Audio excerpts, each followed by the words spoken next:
Students, उम्मीद करता हूँ आप अच्छे से पढ़ रहे होंगे और स्पेशली जो भी अपकमिंग एग्जाम्स हैं उसके लिए अपना 100% हार्ड वर्क हो या फिर जो फुल डेडिकेशन के साथ अपना मेहनत कर रहे होंगे। तो इस वीडियो के अंदर देखिए ये स्पेशल वीडियो होने वाला है। स्पेशली मैं कहूँगा कि जो फ्रेशर्स हैं, जो बिगिनर्स हैं और जिन्होंने सीजीएल हो या फिर अदर कम्पिटिटिव एग्जाम्स हो, उनके लिए पहली बार तैयारी स्टार्ट की है और उनको ज़्यादा आइडिया नहीं है, स्पेशली गाइडेंस से रिलेटेड हो या फिर और स्टडी मटेरियल हो, और स्पेशली बात आती है कि जो हमारे मॉक टेस्ट होते हैं इससे रिलेटेड, तो उसके बारे में हम यहाँ पर डिस्कशन करने वाले हैं। और स्पेशली जो बिब्लियोफाइल स्टडी सेंटर है वहाँ पर मेरी क्या जर्नी रही ये भी मैं आपके साथ शेयर करने वाला हूँ। और जो मैंने एग्जाम्स दिए उनके अंदर मैं ये मानता हूँ कि कौन से फैक्टर्स का सबसे ज़्यादा इंपॉर्टेंट, सबसे ज़्यादा क्रूशियल रोल रहा, उसके बारे में भी मैं यहाँ पर बात करने वाला हूँ। तो स्टार्ट करता हूँ। देखिए ये वीडियो, उम्मीद करता हूँ आप काफ़ी डेडिकेटेड हैं इस वीडियो को सुनने के लिए, और मैं ये मानता हूँ कि आप एंड तक बने रहिए कि आपको इस वीडियो के अंदर जो मैं यहाँ पर बोलने वाला हूँ वो एक ऐसा स्टूडेंट बोल रहा है जिसने एग्जाम्स क्लियर किए हैं, और यहाँ पर अगर मैं हूँ तो मैं ये मानता हूँ कि डेफिनेटली ये अपॉर्चुनिटी मिली है और इन एग्जाम्स को मैं अच्छी तरीके से समझता हूँ। तो सबसे पहले तो मैं अपना ब्रीफ इंट्रोडक्शन दे देता हूँ मेरी जो भी कम्पिटिटिव एग्जाम्स के अंदर जर्नी रही है अभी तक की। आगे मैं ये मानता हूँ कि ये जर्नी कंटिन्यू रहेगी, क्योंकि मैं ये मानता हूँ कि जब आप एक सक्सेस पा लेते हैं या दो सक्सेस पा लेते हैं, उसके बाद जैसा कि डॉक्टर एपीजे अब्दुल कलाम कहते हैं अपने मोटिवेशन स्पीच के अंदर कि कभी भी रुकिए मत एंड तक, क्योंकि अदरवाइज बहुत सारे लोग ऐसे तैयार बैठे हैं कि जो ये कहेंगे कि आपकी जो पहली सक्सेस थी, जो दूसरी सक्सेस थी, ये केवल एक चांस थी, ये केवल तुक्का था। तो उसी के बारे में बात करने वाला हूं। तो देखिए फ्रेंड्स, मैंने जो कम्पिटिटिव एग्जाम्स की तैयारी है ये स्टार्ट की थी अप्रैल 2019 के अंदर, और कम्पिटिटिव एग्जाम्स के अंदर मैं स्पेशली बात करूंगा एसएससी हो या फिर बैंकिंग फील्ड हो या कुछ अदर कम्पिटिटिव एग्जाम्स। इसके अंदर स्पेशली मैं यूपीएससी सिविल सर्विसेज को नहीं इंक्लूड कर रहा हूं। तो ये जो भी कम्पिटिटिव एग्जाम्स हैं ग्रुप बी के लिए हो या ग्रुप सी के लिए, ये जो मेरी जर्नी है ये स्टार्ट हुई अप्रैल 2019 के अंदर। और अप्रैल 2019 के अंदर देखिए, जब जिस इलाके के अंदर मैं रहता था यहाँ पर कांटा चौराहे के पास में, और यहाँ पर जब मैंने इंक्वायरी की बहुत सारी चीज़ों को लेकर के कोचिंग कौन सी सबसे बेस्ट है, तब डेफिनेटली एक कोचिंग जिसका एक ब्रांड नेम काफ़ी ऊंचा है, परंतु जहाँ पर मुझे ये लगा कि एक पर्सनलाइज्ड एनवायरनमेंट नहीं मिल सकता है, हो सकता है कि आप पर एक जो 1-to-1 मेंटरशिप जैसी चीज़ें होती हैं वो आपको ना मिल पाए, और इसीलिए कहीं ना कहीं आप जिस पाथ पर चल रहे हैं हो सकता है कि उससे डिस्ट्रैक्ट हो जाए। और इसी के लिए मैंने ये सोचा, उसके बाद मैंने यहाँ पर बिब्लियोफाइल स्टडी सेंटर पर यहाँ पर आया, और उसके बाद वेद प्रकाश सर से मेरी मुलाकात हुई। और जब वेद सर का जो बोलने का तरीका हो या फिर ये हर एक स्टूडेंट के अंदर मैं ये मानता हूँ कि कहते हैं कि इंस्पेक्टर ढूंढने की कोशिश करते हैं कि ये स्टूडेंट भी कर सकता है, ये स्टूडेंट भी कर सकता है, और जब ऐसा एनवायरनमेंट आपको मिल जाता है तो फीस और अदर जो फैक्टर्स होते हैं उनकी तरफ आप नहीं देखते हैं कि सिलेबस टाइम पर कंप्लीट होगा या नहीं होगा। तो मेरा यही था कि मुझे पर्सनलाइज एनवायरनमेंट मिलना चाहिए, मुझे जो मेंटर्स हैं वो होने चाहिए कि अगर मैं कहाँ पर कुछ गलती कर रहा हूँ, कौन से फैक्टर्स पर लैग कर रहा हूँ, वो अगर चीज़ें मुझे नहीं पता चल पा रही हैं तो वो बताने वाला कोई चाहिए। और ऐसा जो एनवायरनमेंट है वो मैं ये मानता हूँ कि बिब्लियोफाइल स्टडी सेंटर में था। उसके बाद मैंने यहाँ पर आई थिंक LS नाम से जो बैच स्टार्ट हुआ था, मैं हालांकि याद नहीं कर पा रहा हूँ एक तारीख फिक्स, लेकिन 4 अप्रैल 2019 की तारीख होगी, उस तारीख को ये बैच स्टार्ट हुआ था आई थिंक, और तब मैंने अपनी तैयारी स्टार्ट कर दी। उसके बाद में मेरे सबसे सामने सबसे मेजर जो मेरा पहला टारगेट था वो था कि CHSL 2018 मुझे क्लियर करना है कैसे भी करके। उसके बाद साथ ही MTS का एग्जाम भी था, लेकिन ये होता है कि SSC के अंदर मोर और लेस अगर आप थोड़ा बहुत लेवल का डिफरेंस होता है, अदरवाइज जो एग्जाम्स होती हैं उनके अंदर सब्जेक्ट सेम होते हैं, उनके अंदर जो लेवल ऑफ क्वेश्चन है वो थोड़ा वेरी कर सकता है, तो तैयारी तो सेम ही होनी थी। उसके बाद 3 महीने बाद आई थिंक जुलाई को 9 जुलाई को मेरा एग्जाम था, और जितनी भी तैयारी हो पाई उसके अंदर मैंने मॉक टेस्ट के अंदर यहाँ पर जो भी मॉक टेस्ट हुए, स्पेशली जो स्पीड टेस्ट थे और क्लास टेस्ट थे, स्पीड टेस्ट जो हफ्ते के अंदर 2 बार होते थे, एक वेडनेसडे को और एक संडे को, उनके अंदर मैं ये मानता हूँ कि मैंने काफ़ी कंटिन्यूटी रखी। सिलेबस डेफिनेटली लगभग कंप्लीट हो चुका था by the end of June month या जुलाई हम कह सकते हैं। अदरवाइज मैं ये मानता हूँ कि देखिए 100% जब आप कोचिंग पर डिपेंडेंट हो जाते हैं तो ये मानता हूं कि आप उतना अच्छा परफॉर्म नहीं कर पाएंगे। कोचिंग पर डिपेंडेंट रहिए, भले आप गाइडेंस हो या 1-to-1 मेंटरशिप हो, लेकिन आपको अपनी तरफ से भी 100% देना होता है। और इसीलिए मैंने कोचिंग के साथ साथ खुद से भी सेल्फ स्टडी, भले ऑनलाइन के थ्रू हो या फिर बुक्स के थ्रू हो, ये अपने तरफ से भी अपने एंड पर भी बहुत कुछ किया। तो इसीलिए 3 महीने बाद जब मैंने एग्जाम दिया और मेरा नॉर्मलाइज्ड स्कोर उस समय बना 145 मार्क्स आउट ऑफ 200। मैं ये था कि कट ऑफ से 10 मार्क्स की लीड थी, लेकिन मैं इतना था कि मैं होपलेस नहीं बन चुका था कि मुझसे मेरा फाइनल सिलेक्शन नहीं होगा। उसके बाद मैंने MTS का एग्जाम दिया, हालांकि इनके जो फाइनल रिजल्ट हैं वो काफ़ी लेट आए थे। और अगर मैं CHSL 2018 की मेरी परफॉर्मेंस की बात करूं तो ये चीज़ें मैंने अपने जो एक स्पेशल मैंने बना रखा है यूट्यूब चैनल जयपुर वाला बिरजू नाम से। अगर मैं ये आपको सजेस्ट करना चाहूँगा, अगर आप स्ट्रैटेजी से रिलेटेड वीडियो देखना चाहते हैं तो वो भी आप वहाँ पर देख सकते हैं। तो वहाँ पर मैंने ये बता रखा है, लेकिन यहाँ पर मैं एक पर्सनलाइज वे में बताना चाहता हूँ। वहाँ पर मेरी रैंक थी 3131 यानी 3131 के आसपास, और जो MTS के अंदर मेरी रैंक थी आई थिंक 4300 के आसपास थी। यानी कि मैं ये मानता हूं कि मैंने जो सिलेक्शंस लिए, हालांकि ज़्यादा अच्छी रैंक के साथ नहीं लिए, लेकिन हर एक स्टूडेंट के लिए शुरुआती फेज में सिलेक्शन लेना सबसे प्राइम टारगेट होता है, और उसको मैंने अचीव कर लिया था। और उसके बाद एक जब आपको गाइडेंस मिल जाती है, उसके बाद मैंने यहाँ पर कंटिन्यूटी रखी, और जनवरी या फरवरी 2020 में कॉलेजेस के एग्जाम्स थे, तब मैं घर चला गया। और उसके बाद कोरोना जैसी पैंडेमिक के चलते हालांकि मैं कोचिंग से ज़्यादा जुड़ा नहीं रहा, लेकिन जो एक गाइडेंस मिली मुझे 7 से 8 महीने की, उससे मुझे पता चल गया था कि किस हिसाब से आपको कॉम्पिटिटिव एग्जाम्स की तैयारी करनी है, कैसे आपको मॉक टेस्ट देने हैं, प्रैक्टिस करनी है। और इसके अलावा अगर आपको एक स्कोर लेवल पर आप जब रुक जाते हैं, 140 हो गया, 130 हो गया, उससे आगे कैसे बढ़ना है, ये भी मैं यहाँ से सीख चुका था। उसके बाद क्या है, उसके बाद आपको 100% देना होता है। तो जो कोचिंग का काम था, कोचिंग नहीं कहूँगा, ये एक फैमिली टाइप है, और इस फैमिली का जो काम था वो उन्होंने कर दिया था। बस उसके बाद मुझे अपना 100% देना था। इसके बाद मैंने बहुत सारे एग्जाम्स दिए, क्योंकि मैं ये मानता हूं कि आपको रुकना नहीं चाहिए। CHSL 19 मैंने फिर से अप्लाई किया था, और उसके अंदर मेरा ओवरऑल स्कोर था वो 264 था आउट ऑफ 300, और मेरी ऑल इंडिया रैंक रही वो 67 थी। और 2 डिजिट के अंदर जब आपकी रैंक आती है, तब आपका जो कॉन्फिडेंस लेवल होता है वो एक अनदर लेवल पर होता है। इसके साथ मैंने SBI क्लर्क का भी एग्जाम दिया। और यहाँ से ये मैं इसलिए नहीं बता रहा हूँ कि मैं खुद के बारे में ज़्यादा बताना चाहता हूँ कि मैं देखो ये भी कर लिया, मैंने ये भी कर लिया। इसके पीछे एक अंडरलाइंग थीम ये है कि मैं आपको ये बताना चाह रहा हूँ कि once you clear your subjects, कि आपने मैथ्स पढ़ लिया, then it does not matter कि आपका एग्जाम कौन सा है। थोड़ा बहुत पैटर्न के अंदर डेफिनेटली चीज़ें वैरी करेंगी, लेकिन अगर आपने एक बार सब्जेक्ट क्लियर कर लिया है, देन ये मैटर नहीं करने वाला है कि ये एग्जाम UPSC के द्वारा कंडक्ट करवाया जा रहा है, या SSC करवा रहा है, या रेलवे करवा रहा है। प्रॉब्लम ये है कि जब आप एक वैकेंसी तक कन्फाइंड हो जाते हैं, एक वैकेंसी को टारगेट कर लेते हैं कि मुझे बस MTS का एग्जाम देना है, तो उसी हिसाब से आपका थिंकिंग लेवल डेवलप होता है, उसी हिसाब से आप वही प्रैक्टिस करने वाले हैं। मैं ये मानता हूं कि अगर आप MTS की तैयारी कर रहे हैं तो भी आपको CHSL के टेस्ट करने चाहिए, तो भी आपको CGL के करने चाहिए, भले ही आप मेंस के ना करें, तो भी आपको रेलवे के जो GK के क्वेश्चन हैं उनको अटेम्प्ट करना चाहिए, तो भी आपको बैंक के जो क्वेश्चन हैं, भले मैथ्स के हों, DI के हों, उनको देखना चाहिए। तो ये जो इंटरडिसिप्लिनरी तैयारी मैं मानता हूं, और अलग अलग जो एजेंसीज एग्जाम करवाती है वहां से क्वेश्चंस जब मैंने देखे, तो मैंने SBI क्लर्क, जैसा कि मैंने कहा, ये भी मेरा क्लियर हो गया था। उसके बाद मैंने साथ में CDS और CAPF दोनों ही UPSC करवाती है। GK का काफ़ी ज़्यादा रोल होता है, लेकिन मैथ्स का भी ठीक ठाक रोल होता है। CDS के अंदर स्पेशली एक डेडिकेटेड पेपर होता है मैथ्स और इंग्लिश के लिए भी, तो वो मैं SSC के बिहाफ पर ही मैंने वो पेपर्स दिए थे, और उसी तैयारी पर मैंने 70+ स्कोर किया है दोनों ही पेपर्स के अंदर। GK के अंदर भी मेरा 50 मार्क्स कुछ रहा था। CAPF के अंदर ये अनदर मैं ये मानता हूँ group A service gazetted post है, 5400 ग्रेड पे की जॉब है, और ऐसी एग्जाम के अंदर हालांकि फाइनल सिलेक्शन ना हो पाया मेरा, और इसके पीछे रीजन ये है कि मैं फिजिकल के अंदर कभी अपीयर नहीं हुआ ऐसे एग्जाम्स के अंदर। लेकिन एक रिटर्न को क्लियर करना भी एक कॉन्फिडेंस आपका बूस्ट करता है। तो रिटर्न मैंने CAPF का क्लियर किया। उसके अलावा मैंने जो सिलेक्शन पोस्ट के एग्जाम होते हैं, फेज 7 का एग्जाम दिया था, उसके अंदर मेरा एज एन लैब असिस्टेंट जो NCDC है वहां पर सिलेक्शन हो गया था। उसके बाद मैंने अभी फेज 10 का एग्जाम दिया है, और फेज 10 के अंदर ग्रेजुएशन लेवल पर मेरा स्कोर बन रहा है 179, एंड एज पर रैंक IQ लगभग 9200 स्टूडेंट ने अपने रिस्पॉन्स वहां पर सबमिट करवाए हैं। वहां पर मेरी फर्स्ट रैंक चल रही है एज ऑफ नाउ।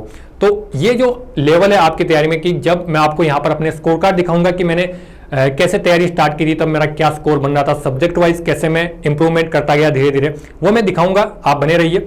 तो उसके बारे में मैं बात करूंगा। इसके अलावा मैंने और 2-3 एग्जाम्स दिए हैं जैसे, और अब फाइनली मैं बात करना चाहूंगा CGL का जो एग्जाम है। CGL के अंदर 2021 का जो एग्जाम है वो मैंने पहली बार दिया है, मेरा फर्स्ट अटेम्प्ट था, इससे पहले मेरी कॉलेज नहीं हुई थी। और CGL 2021 के अंदर टियर 2 तक मेरा स्कोर बन रहा है 562 मार्क्स आउट ऑफ 600, जो कि मैं मानता हूं कि एक डिसेंट स्कोर है। अगर टियर 3 सब कुछ अच्छा रहता है, डिजायर्ड लोकेशन पर आपको ड्रीम पोस्ट मिल सकती है इतने मार्क्स पर। तो ये जो चेंज है ये ड्रास्टिकली नहीं होता है, इसके लिए जरूरी होती है कि आपके ग्रेजुअली ये चेंज आप देखने को मिलेगा आपको। इसके लिए आपको कांस्टेंट और जिसको कंसिस्टेंसी कहते हैं उसकी जरूरत पड़ती है। तो बस ये मैंने थोड़ा इंट्रोडक्शन दिया अपना। इसके अलावा मैंने अपने चैनल के बारे में भी आपको बता दिया है, क्योंकि ये डेफिनेटली ये वीडियो है, इसके अलावा आप वहां पर भी कनेक्ट हो सकते हैं। अब मैं यहाँ पर पोर्टफोलियो एनालिसिस, जैसा कि बिब्लियोफाइल में जो भी स्टूडेंट्स पढ़ रहे हैं उनको पता होगा कि आप सभी स्टूडेंट्स का एक पोर्टफोलियो बनता रहता है। और मैं ये मानता हूं कि अगर आपको ऐसी एग्जाम्स के अंदर, एसएससी जहां पर 1 घंटे का खेल होता है पूरा टियर 1 के अंदर, टियर 2 के अंदर 2 घंटे का खेल होता है, और इतने कम टाइम के अंदर अगर आपको नंबर ऑफ क्वेश्चन ज्यादा अटेम्प्ट करने, तो आपको पता रहना चाहिए कि आपके जो मॉक दे रहे हैं वो एक तो रेलेवेंट हो, उनके जो क्वेश्चंस हैं उनका लेवल सही हो, इसी के साथ आप कौन से सब्जेक्ट के अंदर लैग कर रहे हैं और उस सब्जेक्ट में भी पर्टिकुलर ऐसे कौन से टॉपिक्स हैं उन पर लैग कर रहे हैं, ये आपको एनालिसिस करना जरूरी है। इसके लिए आवश्यकता होती है सेल्फ डिसिप्लिन की as well as self analysis की। तो मैं यहाँ पर अपना जो यहाँ पर पोर्टफोलियो बना, मेरा जो भी मैंने टेस्ट दिए, क्लास टेस्ट और दोनों, वो यहाँ पर दिखा रहा हूँ। तो यहाँ पर आप देख पाएंगे मैंने स्टार्ट किया था, ये टेस्ट नंबर आप देख पाए होंगे। इंग्लिश के अंदर बहुत सारे स्टूडेंट्स बोलते हैं कि इंग्लिश हमारी वीक है। इंग्लिश यहाँ पर मेरी भी वीक थी। मैंने 12 क्वेश्चन किए थे, 12 में से 11 सही हुए, और मैंने वही अटेम्प्ट किए जो मुझे थोड़ा बहुत पता था कि हाँ, जैसे पैसेज या क्लोज टेस्ट से रिलेटेड, जैसे पैसेज या क्लोज टेस्ट से रिलेटेड हो गया, या फिर जो मान लीजिए थोड़ा बहुत एंटोनिम सिनोनिम से रिलेटेड। ग्रामर का मुझे ज़्यादा कुछ पता नहीं था, या फिर जैसे एक्टिव पैसिव हो गए। तो ये थोड़ा मैं मानता हूँ कि बेसिक मेरा थोड़ा बहुत सही था, इतना नहीं है कि मैं 10 मार्क्स या 5 मार्क्स ही ला पा रहा हूँ। फिर भी आप देख पाएंगे कि बहुत ही कम स्कोर है। जीके के अंदर आप देखेंगे सेम वही स्कोर बन रहा है, फिर से 11 क्वेश्चन में सही और 1। ये पहले टेस्ट को मैं थोड़ा डिटेल में बता रहा हूँ, इसके बाद में जो स्कोर इंप्रूवमेंट है वो आपको दिखाऊंगा। इसके बाद मैथ्स के अंदर अगेन मैं 12 ही क्वेश्चन कर पाया। तो शुरुआत में आपके पास टाइम की कमी भी होगी, शुरुआत में आप डेफिनेटली रीजनिंग पर ज्यादा फोकस करेंगे, क्योंकि रीजनिंग एक ऐसा सब्जेक्ट है जिसके लिए ये मानता हूं कि एक एवरेज स्कोर करना है तो क्लास की जरूरत नहीं पड़ती है। लेकिन अगर आपको फुल स्कोर करना है या फिर एक डिसेंट स्कोर करना है, आपको 45 प्लस लाना है, 46 प्लस लाना है, तो उसके लिए आपको मेहनत की भी जरूरत है, कंसेप्ट्स की क्लैरिटी भी जरूरी है। तो रीजनिंग के अंदर 18 क्वेश्चन, मैं ये मानता हूं कि मेरी जो एक्यूरेसी है उसको मैंने हमेशा मेंटेन रखा है, भले ही रियल सीजीएल के अंदर हो या फिर मैंने जो मॉक दिए इसके अंदर। अटेम्प्ट डेफिनेटली मैटर करते हैं, ज्यादा अटेम्प्ट करोगे, लेकिन ये भी जरूरी करता है कि आप यहाँ पर एनालिसिस कर रहे हो कि आपकी जो एक्यूरेसी रेट है वो काफी अच्छी है। तो ओवरऑल स्कोर मेरा बन रहा था 103 पहले टेस्ट के अंदर। रैंक के अंदर यह सही बात है, लेकिन रैंक के अलावा मैं मानता हूं कि आपको फोकस हमेशा रखना चाहिए आपकी परसेंटाइल पर। परसेंटाइल आपको सही पिक्चर देता है कि आप कहां पर स्टैंड कर रहे हैं। परसेंटाइल का मतलब है कि आप कितने परसेंट स्टूडेंट से आगे हैं, वो जरूरी होता है। तो कुल मिलाकर यह है कि आउट ऑफ कितनी स्टूडेंट्स आपकी ये रैंक है। हालांकि मुझे ये डाटा याद नहीं है। उसके बाद सेकंड टेस्ट अगेन इंग्लिश के अंदर देखेंगे कि 7 क्वेश्चन मैंने सही किए और 2 क्वेश्चन गलत किए। स्कोर देख पा रहे होंगे, सेम वही जीके के अंदर, सेम वही मैथ्स के अंदर थोड़ा इंप्रूवमेंट हुआ।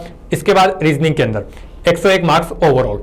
मार्क्स के अंदर कुछ ज्यादा इंप्रूवमेंट नहीं देखने को मिलेगा, और यही चीज होती है जहां पर बहुत सारे स्टूडेंट लैग कर जाते हैं। वो चाहते हैं कि 1 या 2 टेस्ट जब वो दे ले तो उनका जो स्कोर है वो ड्रास्टिकली इंप्रूवमेंट हो जाए, और जो कि नेक्स्ट टू इम्पॉसिबल है। ऐसा नहीं होने वाला है। जब आप एटलीस्ट 25-30, जब आपको 2 से 3 महीने जब पढ़ते हुए हो जाते हैं, तब जाकर आप उस लेवल पर पहुंचते हैं। और मैं ये मानता हूं कि आप अगर मान लीजिए 70 या 60 मार्क्स से स्टार्ट कर रहे हैं और वहां से 140-130 पर पहुंचने में जितना टाइम लगता है, उतना ही टाइम आपको 140 से 170 पर पहुंचने में लगेगा।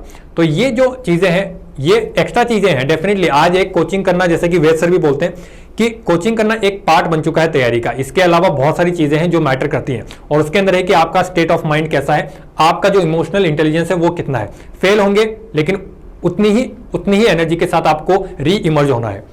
तो ओवरऑल स्कोर 101, कुछ ज्यादा इंप्रूवमेंट नहीं हुआ, रैंक इवन बिगड़ गई।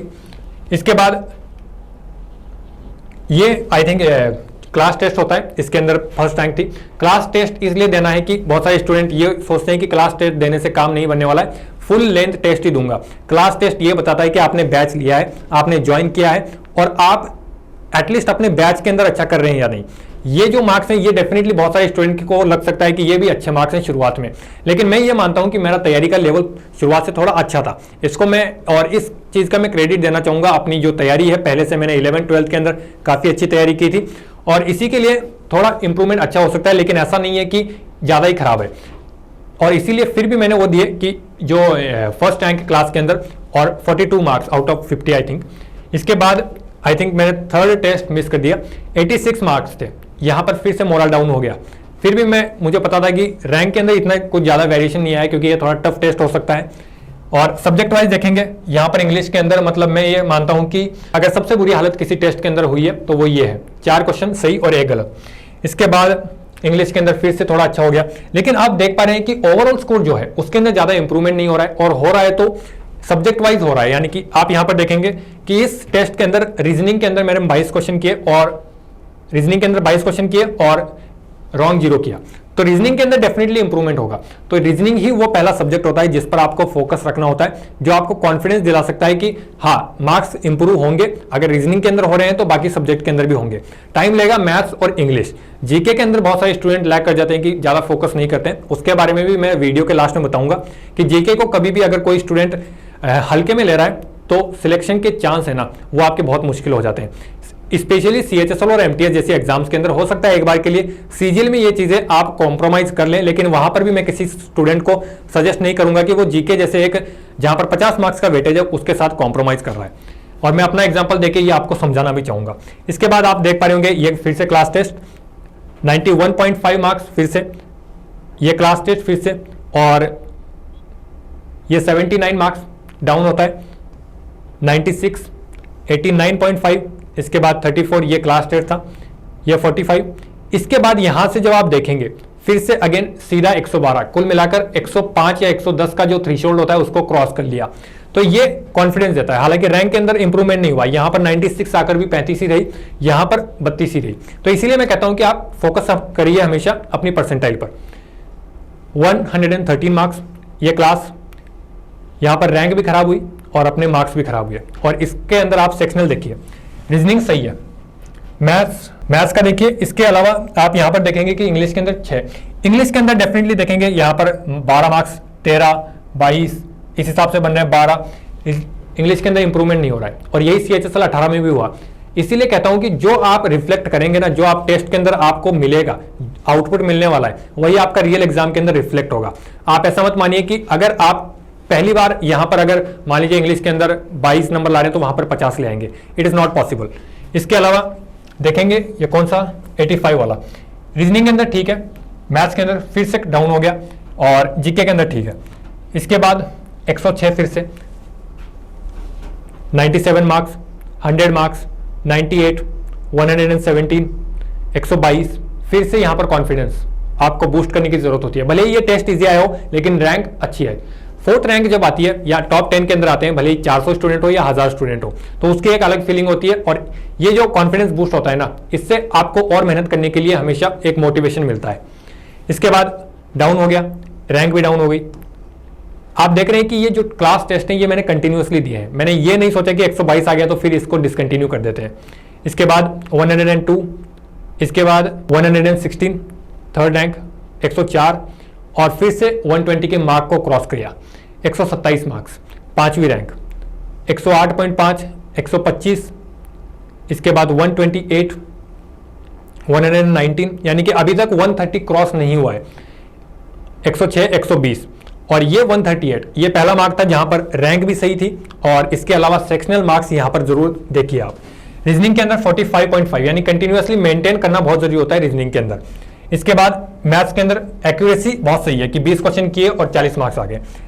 जीके के अंदर वही क्वेश्चन, और यहां पर जब आप इंग्लिश के अंदर देखेंगे तो 34.5 ये इंप्रूवमेंट आप देखेंगे कि ड्रास्टिकली नहीं हुआ है। यहां पर 21, 24, 30, 31.5, 22, 13 से कम भी हैं, तो ये जरूरी है। इसके बाद 138 फिर से डाउन 98.5। तो ऐसा नहीं है कि एक बार आप 3 डिजिट को क्रॉस कर लेंगे तो नीचे नहीं आएंगे, आप बिल्कुल आ सकते हैं, और वहां से डिमोटिवेट कभी नहीं होना है। हो सकता है कि आपके जो इस बार पेपर अटेम्प्टिंग स्ट्रैटेजी है वो गलत हो गई हो, आपने मैथ्स को पहले अटेम्प्ट कर लिया हो, तो बहुत सारे फैक्टर्स होते हैं, इसीलिए ऐसा नहीं है कि आपको डिमोटिवेट होना है। फिर 87, फिर 149.5 पहली बार 140 का मार्क क्रॉस हुआ। और यहां पर देखेंगे रीजनिंग के अंदर कम आ गया, यहां पर 37.5, और यहां पर हालांकि जीके के अंदर सबसे बढ़िया स्कोर रहा। इसके पीछे रीजन डेफिनेटली मैं एक्सेप्ट करूंगा कि ये प्रीवियस ईयर क्वेश्चन थे जो मैंने किए हुए थे, लेकिन ये भी बहुत जरूरी होता है कि इस टेस्ट के अंदर मैंने प्रीवियस ईयर क्वेश्चन किए हुए थे, क्योंकि रैंक मैटर करती है, क्योंकि बाकी स्टूडेंट्स ने तो नहीं किए। और अल्टीमेटली जो एग्जाम क्लियर करना है वो it's not about your absolute performance, आपको रिलेटिव परफॉर्मेंस करना है अपने कंपिटिटर से अच्छा करने के लिए। तो इसके अंदर भले ही प्रीवियस ईयर क्वेश्चन हो, लेकिन वो भी मुझे पता था कि हाँ ये प्रीवियस ईयर में आया हुआ है, तो इसलिए भले ही आंसर याद हो, जीके के भले ही 48 मार्क्स आगे हों। इसके बाद 129 क्लास टेस्ट कंटिन्यूअसली 160 146.5, इसके बाद 136.5। ये जो पॉइंट्स में है ये मार्क्स एनटीपीसी के हैं एक्चुअल में। 142, इसके बाद 135, 139, 140, 135, 127, 112, 133, 128, 140, 124, 139। यानी देख पा रहे हैं कि एक बार स्कोर को मैंने क्रॉस किया, उसके बाद कंटिन्यूअसली मैं 120 से ऊपर रह रहा हूं।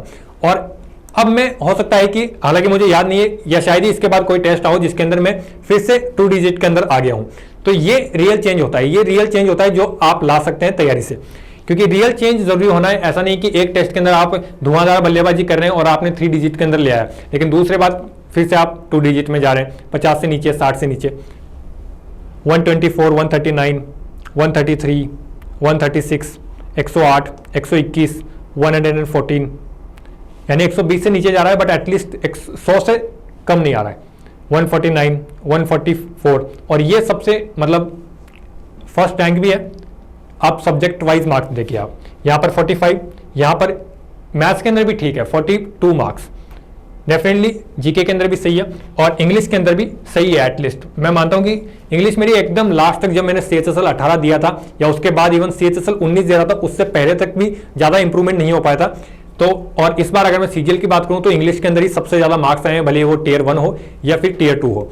तो ये इंप्रूवमेंट बिल्कुल आ सकता है। इसके बाद 173.5, 145 से 151, 127, 138, 127, 136, 142, 144, 146 और 151, 142, 143, एकदम लास्ट तक देखिए आप। तो ओवरऑल मेरा जो लास्ट में स्कोर है वो लगभग 150 प्लस ही रहा है लास्ट के अगर टेस्ट को आप देखेंगे।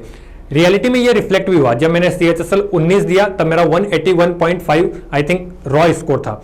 हालांकि वो मैंने काफी बाद में दिया था, 8 से 9 महीने बाद, लेकिन ये लास्ट टेस्ट भी मैंने फरवरी या मार्च 2021 के अंदर दिया होगा।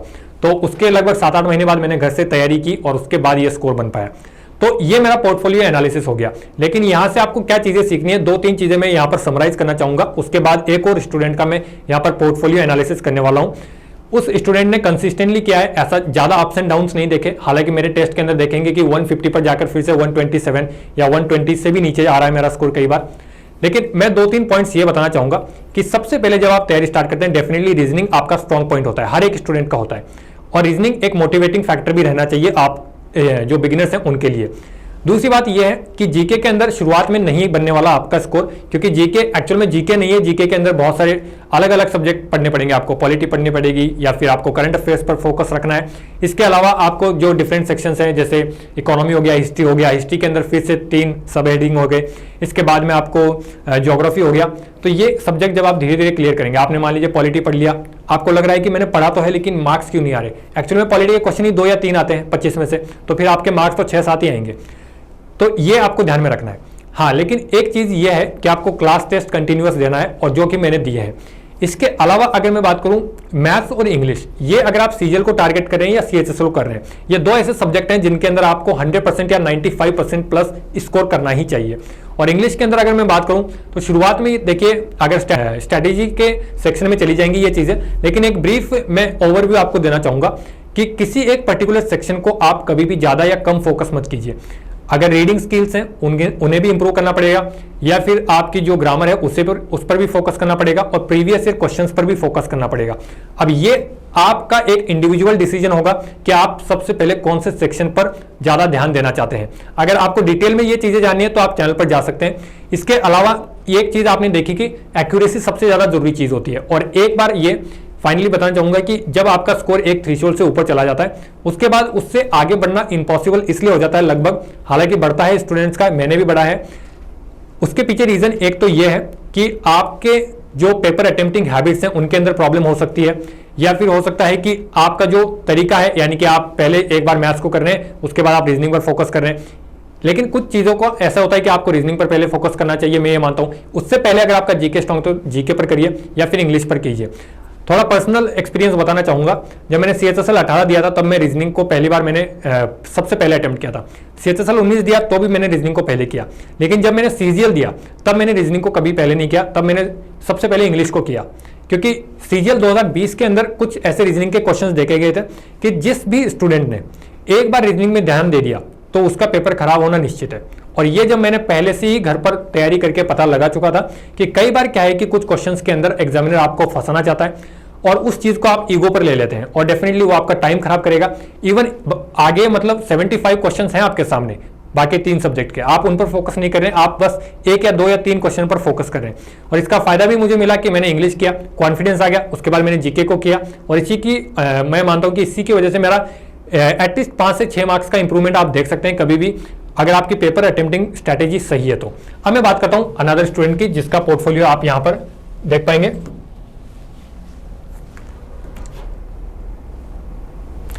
यहां पर आप देखेंगे टोटल स्कोर और यहां पर आप देखिए स्टूडेंट है इसका 11 रीजनिंग सही और 6 रीजनिंग में गलत, 19। एक्यूरेसी ज्यादा सही नहीं है लेकिन सबसे ज्यादा मार्क्स इस स्टूडेंट के रीजनिंग के अंदर ही है।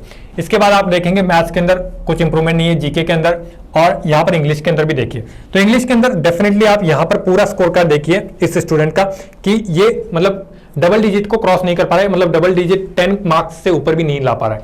फिर भी लास्ट में आप इस स्टूडेंट का इसकी मेहनत के चलते आप इसका स्कोर देख पाएंगे और सीजीएल 2021 के अंदर भी इस स्टूडेंट का काफी डिसेंट स्कोर है।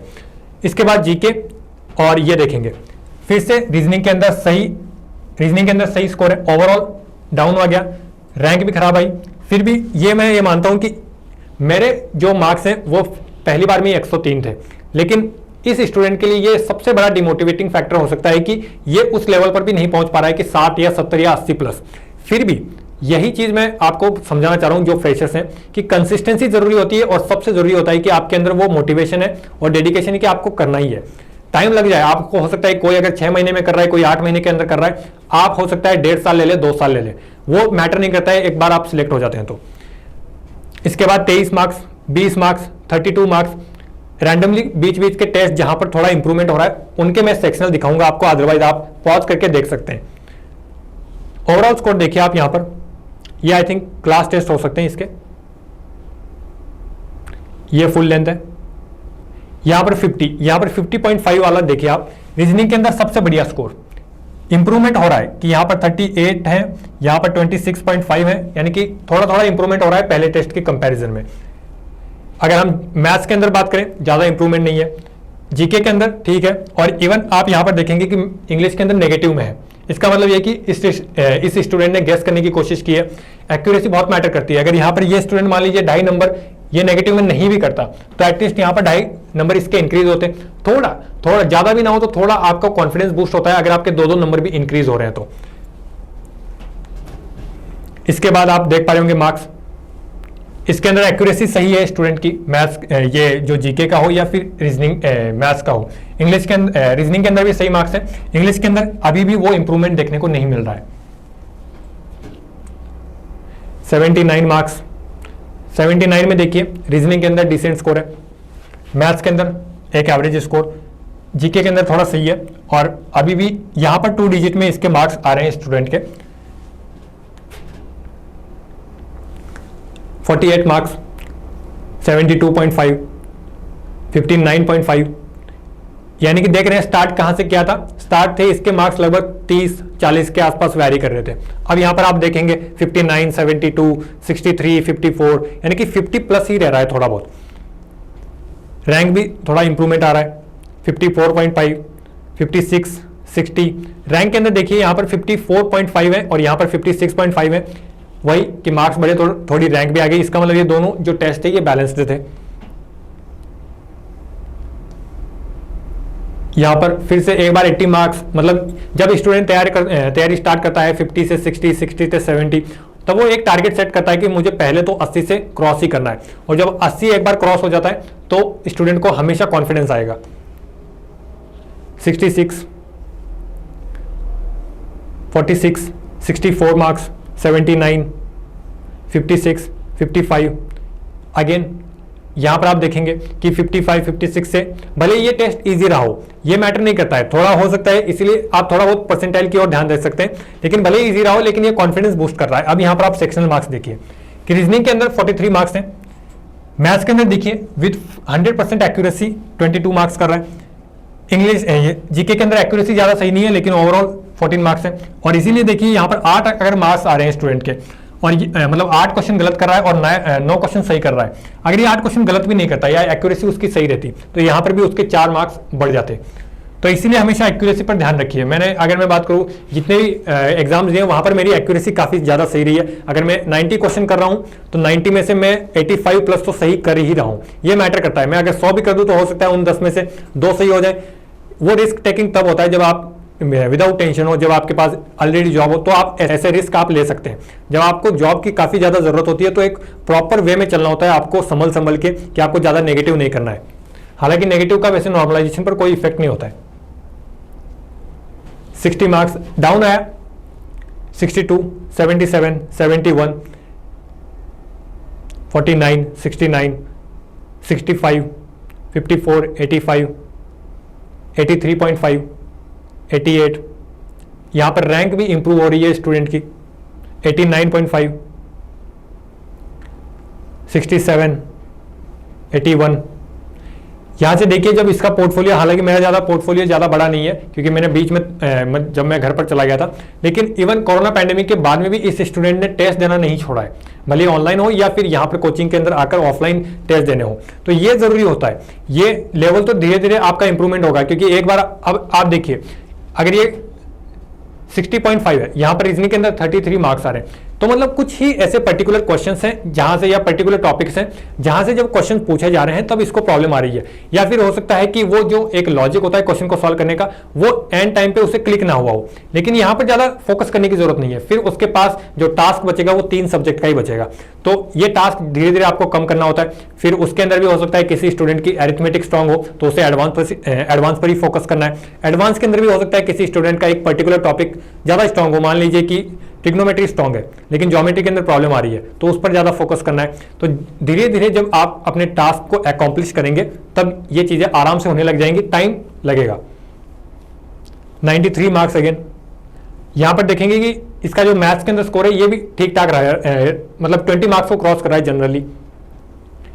72, 85, 91, 76, 79। यहां से पहली बार आई थिंक जहां तक मुझे याद है कि 90 प्लस को क्रॉस किया इसने, रैंक भी सही है। और 95.5 के अंदर देखिए रीजनिंग के अंदर 40 मार्क्स हैं, 23 मार्क्स मैथ्स के अंदर, जीके के अंदर 16, ज़्यादा अच्छा नहीं है। लेकिन यहाँ पर आप देखेंगे कि अब ये स्टूडेंट इंग्लिश के अंदर सही परफॉर्म कर रहा है कि इसके 16 मार्क्स एटलीस्ट आ रहे हैं। इसके बाद 55, ये अगेन सेटबैक होता है कि आप 95 कर रहे हो और वहां से सीधे आप 40 नंबर ला रहे हो, तो हो सकता है कि आपको लगे कि जो मैंने 5 महीने 6 महीने से मैं जो मेहनत कर रहा हूँ ये किसी काम की नहीं है, लेकिन लेवल इस पर जा चुका है। अगर एक मॉडरेट या इजी लेवल का पेपर आता है तो ये हो सकता है कि पेपर ज़्यादा ही टफ आ गया हो। 94 फिर से 94, 94.5, 90.5, 89, 103 पहली बार मतलब 100 के मार्क को क्रॉस किया। 81, 61, 92.5, 90, 75, 91.5। यानी कि यहाँ तक आप इतना समझ गए होंगे कि इस एनालिसिस को देख के कि 90 को क्रॉस अभी स्टूडेंट करने लग गया है। तैयारी स्टार्ट की थी 30 या 40 के आसपास, कई बार ऊपर नीचे हुआ, उसके बाद 60-70 वाली रेंज में कई बार 50 पर भी आए, कई बार 70 पर भी आए, कई बार 80 को भी क्रॉस किया। उसके बाद 90 वाली रेंज में 90 से सीधा बंदा 55 पर भी जा रहा है, उसके बाद एक बार 100 को भी क्रॉस कर रहा है। लेकिन जनरली आप देखेंगे लास्ट के जो भी टेस्ट हैं 90.5, 94, 94, 94, 55 एक बार हुआ, इसके बाद 90.5, 103, 92.5, 90, 75 थोड़ा डाउन है, 91.5। और सब्जेक्ट के अंदर अगर मैं बात करूं 93.5। यहां पर देखिए रीजनिंग के अंदर कम हो गया, काफी कम हो गया कि 28.5 भी कर रहा है और एक्यूरेसी भी काफी खराब हो गई। लेकिन मैथ्स के अंदर सही है, जीके के अंदर भी इंप्रूवमेंट हुआ है। और यहां पर आप देखिए कि ये जो इंग्लिश है यहाँ पे भी 14-15 के आसपास स्कोर बन रहा है स्टूडेंट का। इसके बाद 91, 92, 97, 100.5 रैंक भी अच्छी है। इसका मतलब ऐसा नहीं बोल सकते कि ज़्यादा ही इजी था पेपर। 102.5, 121 यानी कि 10 की रेंज में, यानी कि 100 की रेंज में रहकर वहां से सीधा 20 नंबर का उछाल, ये जरूरी होता है। और यहाँ पर रैंक भी सही है। फिर से 78, 108.5, 110, 96, 119। और यहाँ से आप थोड़ा इंप्रूवमेंट देखेंगे कि ये 3 डिजिट में ज़्यादा स्कोर आ रहा है स्टूडेंट का। यहाँ पर देखिए 127.5। रीजनिंग के अंदर ज़्यादा इंप्रूवमेंट नहीं है, लेकिन यहाँ पर एक जो पहली बार चेंज देख रहे हैं हम, वो ये है कि स्टूडेंट का मैथ्स के अंदर स्कोर काफ़ी इंप्रूव हो गया है। 20 वाली रेंज से हटकर वो 30 वाली रेंज में चला गया है अब 34। इसके बाद ये हालांकि प्रीवियस ईयर क्वेश्चन हो सकता है आई थिंक, क्योंकि जीके के अंदर 50 में से 50। इसके बाद 9 मार्क्स। अभी भी स्टूडेंट की जो एक्यूरेसी लेवल है वो काफ़ी खराब है, अभी भी ये स्टूडेंट गेस कर रहा है। तो यही चीज़ जरूरी होती है कि अगर यहाँ पर आई थिंक 14 क्वेश्चन इसने गलत कर दिए, 14 क्वेश्चन यानी 7 मार्क्स देख रहे हैं आप। 125.5, 112, 99.5, 113, 112, 108, 117, 97, 118। मैथ्स के अंदर देखिए आप, यहाँ पर ये भी सही है, ये भी सही है, ये भी सही है, ये भी सही है, थोड़ा डाउन, फिर से 24, लेकिन 34, तो मतलब 30 वाली रेंज में ज़्यादातर आ रहा है। इसके बाद 118 मार्क्स। रीजनिंग के अंदर सही चल रहा है, मैथ्स के अंदर भी सही चल रहा है। 97, 108, 109, 113, 116, 103, 116, 129, 117, 127, 116, 122, 119, 122, 117, 127, 131। यहाँ पर देखिए 40 मार्क्स आ रहे हैं रीजनिंग के अंदर। इसके बाद मैथ्स के अंदर सही स्कोर बन रहा है 36.5। मैं ये मानता हूं कि अगर जीके का सेक्शन छोड़ दिया जाए तो बाकी जो 3 सब्जेक्ट्स हैं उनके अंदर अगर आपके 40 मार्क्स प्लस जा रहे हैं तो आप प्रॉपर वे में चल रहे हैं। आपको बस अपनी पेपर अटेम्प्टिंग स्ट्रैटेजी हो या फिर कुछ सेक्शंस हो सकते हैं जहां पर गलती हो रही हो, क्योंकि कई बार क्या होता है कि आप वोकैब पर ज्यादा फोकस कर लिया, आपने सब कुछ सही से पढ़ रखा है, ग्रामर पढ़ रखा है, लेकिन आप हर बार जो 5 क्वेश्चन क्लोज टेस्ट के आ रहे हैं वहां पर आपको प्रॉब्लम हो रही है। वो इसलिए हो रही है क्योंकि आप ना ही तो न्यूज़पेपर पढ़ रहे हैं, ना ही अपनी रीडिंग स्किल को इंप्रूव करने के लिए कुछ कर रहे हैं, और ये जब आप करेंगे तो वो जो 5 क्वेश्चन हैं उनके अंदर भी कोई प्रॉब्लम नहीं होगी। तो एक आराम से आप 45 प्लस हर पेपर के अंदर कर सकते हैं, भले ही पेपर थोड़ा टफ ही क्यों ना हो। इसके बाद 131, 134.5 मैथ्स के अंदर सही है, जीके के अंदर भी सही है, और इवन यहाँ पर इंग्लिश के अंदर भी सही है। यानी कि यहाँ पर ये जो इंप्रूवमेंट हो रहा है इसके अंदर स्टूडेंट को पता लग गया कि ज़्यादातर हमें फोकस करना है प्रीवियस ईयर क्वेश्चन पर, ग्रामर पर अगर कुछ प्रॉब्लम चल रही है तो ये जो इंप्रूवमेंट है सब्जेक्ट वाइज, इसने पहले आप देखेंगे जब स्टूडेंट को रीजनिंग को डेफिनेटली इंप्रूव किया है, साथ ही साथ जो मैथ्स है उस पर ज़्यादा फोकस रखा है। इंग्लिश में आप देखेंगे कि ज़्यादातर टेस्ट के अंदर स्टूडेंट का जो मार्क्स है वो कम आ रहा है, लेकिन बाद के टेस्ट के अंदर आप देखेंगे जब आप यहाँ पर देख रहे हैं 35, 13, 15, 20, यानी कि यहाँ पर अब इस स्टूडेंट ने इंग्लिश पर भी फोकस करना स्टार्ट कर दिया है। तो ये आप पर डिपेंड करता है, आप अपनी कैपेबिलिटीज को ज़्यादा अच्छे से जान सकते हैं, अच्छे से समझते हैं कि आपको ज़्यादा पहले किस सब्जेक्ट पर फोकस रखना चाहिए। और मैं ये मानता हूं कि अगर आप एक एवरेज स्टूडेंट हैं तो टाइम लगेगा आपको। इसके बाद 108, 111, 107, 110, 135, 135, 147.5, 137.5, 145, 145 के अंदर देखिए रीजनिंग के अंदर हो सकता है थोड़ा टफ हो, मैथ्स के अंदर काफ़ी इंप्रूवमेंट देखा गया है। इसके बाद जीके के अंदर, और अभी भी इंग्लिश के अंदर थोड़ा कम ही आ रहा है, यानी कि अभी भी इंग्लिश के अंदर बहुत इंप्रूवमेंट करने की जरूरत है डेफिनेटली।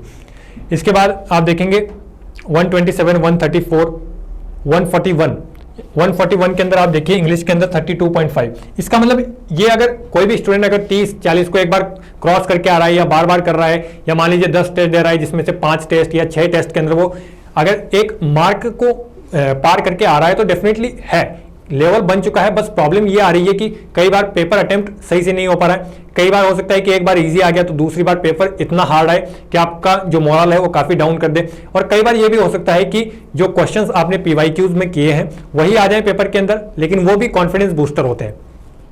141, 128, 156 यहाँ पर रीजनिंग काफ़ी बढ़िया है। यहाँ पर मैथ्स बहुत ही डिसेंट स्कोर है 31.5, और इंग्लिश के अंदर भी सही चल रहा है। इसके बाद 132, 146, 147, 131, 129 एंड 140, 132, 128 एंड 146 एंड 135। तो यहाँ पर लास्ट का आप देख लीजिए 146 रीजनिंग के अंदर सही है, मैथ्स के अंदर सही है। इसके बाद जीके के अंदर एकदम सही है। बस अभी भी मैं ये मान रहा हूँ कि बहुत स्कोप है इंप्रूवमेंट का। डेफिनेटली एक तो एक्यूरेसी पर काम करना चाहिए, और यहाँ पर आप देखेंगे इंग्लिश के अंदर भी सही है 37.5, 35, 18, 20, 33। तो जब उम्मीद करता हूँ ये पूरा मैंने दोनों आपको पोर्टफोलियो एनालिसिस दिखाया, मेरा दिखाया, पहले मैंने थोड़ी अपनी जर्नी आपके साथ शेयर की, इसके अलावा ये जो स्टूडेंट है विकास, इसका भी मैंने आपको दिखा दिया है। अब मैं इन सभी चीज़ों को थोड़ा समराइज करना चाहूँगा। सबसे पहला तो ये है कि हमेशा अपने आप को एक एवरेज स्टूडेंट कंसीडर कीजिए। हो सकता है कि आप अपनी क्लास के अंदर अपने स्टूडेंट लाइफ के दौरान, भले कॉलेज हो या फिर स्कूल डेज के दौरान, हो सकता है कि आप टॉप कर रहे हो अपनी क्लास के अंदर, लेकिन जब आप कंपटीशन फील्ड के अंदर आते हैं तो एक से बढ़कर एक धुरंधर यहाँ पर आपको मिल सकते हैं। लेकिन ये जरूरी है कि जानना कि वो जो धुरंधर है वो कितने साल में बना है। हो सकता है उससे 2 साल से तैयारी, मतलब 2 साल से तैयारी कर रहे हैं, 3 साल से कर रहे हैं। काफी स्टूडेंट ऐसे होते हैं कि जिन्होंने बचपन में बहुत मेहनत की है, किसी ने IIT क्रैक किया है, NIT क्रैक किया है, जैसे एग्जाम्स अगर उसने पहले से ही क्रैक कर रखी है, तो डेफिनेटली आप ऐसे स्टूडेंट से शुरुआत में पीछे रहेंगे। दूसरी बात ये कि अगर आप एवरेज कंसीडर कर लिया है तो इसका मतलब है कि आपके पास एक ही रास्ता बचता है, वो यह है कि आप कंसिस्टेंसी मेंटेन रखे हुए हैं। मैं ये मानता हूं कि अगर आप कोचिंग के अंदर फीस भर रहे हैं अपनी, तो सबसे पहले आपको अपनी क्लासेस कंटिन्यू रखनी चाहिए, क्योंकि क्लासेस के अंदर ये होता है कि जनरली स्टूडेंट्स शुक्रवार गुरुवार को बंक कर देते हैं, इसके बाद शुरुआती 2-3 दिन क्लास लेते हैं, या फिर हो गया कि महीने में कभी छुट्टी आ गई, कोई त्यौहार आ गया, तो फिर वो डिसकंटिन्यू कर देते हैं। क्योंकि जो बंदा सिलेक्शन लेना चाहता है वो ऐसे डिसकंटिन्यू नहीं करना चाहता है, क्योंकि एक्चुअली में जब आप क्लास डिसकंटिन्यू कर रहे हैं आप अपने फ्यूचर को डिसकंटिन्यू कर रहे हैं, आपका फ्यूचर सिक्योर नहीं है। फिर दूसरी बात यह है कि कंसिस्टेंसी के साथ हार्डवर्क, क्योंकि आप चाहते हैं कि आप पढ़ना चाहते हैं, लेकिन ये जरूरी है कि आपको आप हार्डवर्क करने के लायक हो और आप करना चाहते हो, ये ज्यादा जरूरी है। आपके अंदर वो विल पावर है कि आप इस एग्जाम को क्रैक करने के लिए टाइम लग जाए लेकिन आप मेहनत करने के लिए तैयार हो। चौथा ये मानता हूं कि आपको सही सोर्सेस पता होने चाहिए, क्योंकि हो सकता है कि आप जो भी सोर्सेस फॉलो कर रहे हो वो अपडेटेड ना हो, या फिर हो सकता है कि आप वही 2017 से पहले जो पैटर्न आता था उसी के बिहाफ पर तैयारी कर रहे हो। तो मैं मानता हूं कि जो प्रीवियस ईयर क्वेश्चंस हैं उनको देखिए, स्पेशली 18 के बाद में, और उनको आप जब एनालाइज करेंगे तो आपको पता चलेगा कि फिलहाल में जो TCS है, SSC क्या पूछ रहा है। एक मैं ये मानता हूं कि आप सब्जेक्ट को क्लियर करने पर फोकस रखिए। डेफिनेटली यह है कि हर एग्जाम के अंदर लेवल वैरी करेगा कि आप जो ग्रामर पढ़ रहे हैं या वोकैब पर ज्यादा फोकस कर रहे हैं, इसका इतना रोल नहीं है बैंकिंग फील्ड के अंदर। वहां पर आपकी रीडिंग स्किल ज्यादा सही रहनी चाहिए, तभी आप एक 20 मिनट के टाइम में इतने क्वेश्चंस को कर पाते हो। लेकिन आपका पहले टारगेट यह रहना चाहिए कि आप सब्जेक्ट को क्लियर कर रहे हो। आपका एग्जाम टारगेट है डेफिनेटली, लेकिन उस एग्जाम को क्रैक करने के लिए कुछ चीजें हैं कि आपको उस सब्जेक्ट में एक उस लेवल पर पहुंचना जरूरी है, और जब उस लेवल पर आप पहुंचना चाहते हैं तो जरूरी है कि आप मेहनत कर रहे हैं, लेकिन आप ऐसा नहीं है कि ये जब एग्जाम आएगा मैं उसी को टारगेट कर रहा हूं, या फिर मैं बैंकिंग और सभी को एक साथ लेकर चलूंगा। ये बाद की चीजें हैं कि आपको कौन से एग्जाम्स देने हैं, आपको इसका भी फॉर्म भरना है या नहीं भरना है। पहले आप सब्जेक्ट को क्लियर कीजिए, क्योंकि ग्रामर है तो ग्रामर सभी एग्जाम्स के लिए सेम ही है। इसके बाद मैं ये मानता हूं कि आप सबसे जरूरी है कि जो स्टूडेंट सिलेक्टेड हैं या फिर जो टीचर्स हैं उनसे प्रॉपर गाइडेंस लेते रहिए कि वो सही जा रहे हैं या नहीं जा रहे हैं, कि आप कौन से एक पर्टिकुलर सेक्शन पर आपको काम करने की जरूरत है। और उसके लिए मैं ये कंसीडर करता हूं कि आप जो मॉक दे रहे हैं उनका आपके पास एक प्रॉपर डाटा हो कि पिछली बार इस सब्जेक्ट के अंदर कितना स्कोर किया था मैंने, कितना इंप्रूवमेंट किया है, या फिर वो ऐसे ही हो गया था कि पेपर इजी आ गया था इसलिए हो गया था, क्या रियलिटी में इंप्रूवमेंट हो रहा है या नहीं, तो उस पर्टिकुलर सेक्शन के अंदर। और पांचवा और लास्ट ये मानता हूं कि आपको अपने अंदर कॉन्फिडेंस होना चाहिए। कभी भी ऐसा मत मानिए आप कि मेरा ये सब्जेक्ट कमजोर है, क्योंकि सब्जेक्ट कमजोर नहीं होता है। हो सकता है शुरुआत में आप तैयारी कर रहे हैं तो उसका बेसिक आपको नहीं पता हो, लेकिन बेसिक से अगर तैयारी स्टार्ट करोगे तो भी ज्यादा चीजें टाइम नहीं लेंगी। अगर आप मैथ्स के अंदर मान लीजिए आपके आज 10 मार्क्स आ रहे हैं, 12 मार्क्स आ रहे हैं 50 में से, मान लीजिए टीयर 1 का पेपर है, तो फिर भी आप 12 के या 10 के लायक हैं, इसका मतलब आपको ज्यादा दूर नहीं जाना है। आपका मतलब बाकी का जो 35 से 40 का स्कोर है वही आपको कवर करना है। और यही कहूंगा कि टाइम लेंगी चीजें। और फाइनली उम्मीद करता हूं कि इस वीडियो के अंदर जो भी चीजें मैंने बताई वो आपको समझ में आ गई होंगी। इसके अलावा आप सभी स्टूडेंट्स को मैं ऑल द बेस्ट कहना चाहूंगा, जो भी उनकी फ्यूचर्स एग्जाम है उनके लिए, और तैयारी करते रहिए। जो मैंने चीजें बताई, कंसिस्टेंसी हो, हार्डवर्क हो, प्रॉपर मेंटरशिप, प्रॉपर गाइडेंस, जो भी सिलेक्टेड स्टूडेंट्स हैं उनसे कनेक्शन में रहिए, और सबसे जरूरी है कि खुद पर कॉन्फिडेंस रखिए। तो बस आज के वीडियो में इतना ही। उम्मीद करता हूँ ये वीडियो आपको पसंद आया होगा। Thank you, have a great day.